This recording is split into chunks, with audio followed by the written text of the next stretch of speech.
None of this just yet. We want to turn now to a guest who is joining us in the studio. It's Paul Bremer. I want to make sure I'm getting your name right because I'm just meeting you just at this moment. You're a terrorism expert. Counter-terrorism, I hope. And can talk to us a little bit about who could. I mean, there are a limited number of groups who could be responsible for something of this magnitude. Yes, this is a very well planned, very well coordinated attack, which suggests it's very well organized centrally, and there are only 3 or 4 candidates in the world, really, who could have conducted this attack.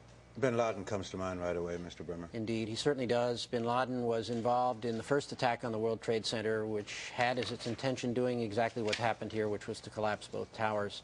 He certainly has to be a prime suspect, but there are others in the Middle East, and there are at least 2 states, Iran and Iraq, which should at least remain on the list of potential suspects. What kind of coordination would, I mean, how could something like this be put together? Well, you'd have to have, first of all, you've got to find some people who are willing to die, which is not that easy.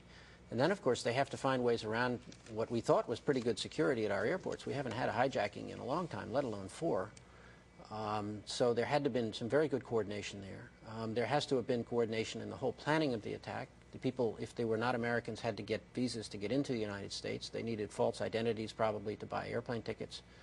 They needed cars to get to the airport. I mean, there's a whole lot of stuff that had to happen here. Go ahead. Well, with as many resources as our government and our allies' governments around the world devote to studying terrorism and knowing what's going on and what they're planning, you have to wonder how something of this magnitude, how this could take place without any warning or any hint that it was coming. First of all, the intelligence against terrorists is the hardest intelligence there is to gather. Basically, you have to have a spy in the terrorist group who's willing to talk to you for whatever reason. It's the hardest intelligence there is. The National Commission on Terrorism, which I chaired last year, made as our key recommendation a much more vigorous effort to try to get terrorist spies as informing on their colleagues to us. Every time there's a major terrorist attack, it is automatically, of course, an intelligence failure. That's by definition. But I'm sympathetic to the problem about how you get good intelligence on these people. It's not easy. There is an intelligence failure here. There is a massive security failure where we have 4 airplanes being hijacked in the same morning, 2 from Dulles Airport, it appears. So there's a lot of lessons that are going to have to be learned. But first, we've got to find out who did it. Mr. Bremer, I want to speak to that for a second.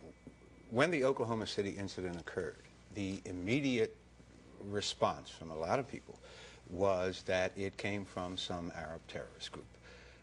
Is there any reason why we ought to be cautious about that kind of an assumption on this particular incident, on these incidents? Well, of course. What you have to work with at this stage, since we don't have any hard intelligence apparently and we don't have any forensic evidence, is motivations and capabilities. And so when I list 4 potential groups, I'm working mostly from motivations and proven capabilities in the past. Doesn't mean that you can exclude that some other kind of group could have come out of nowhere and done this, but at least as a working hypothesis in the first chaotic hours here after this attack, you have to start somewhere, and you have to start with what you know about the past and which groups have motives. One of the things that the President said today from Florida early on was that the United States will respond to this, and he left it at that.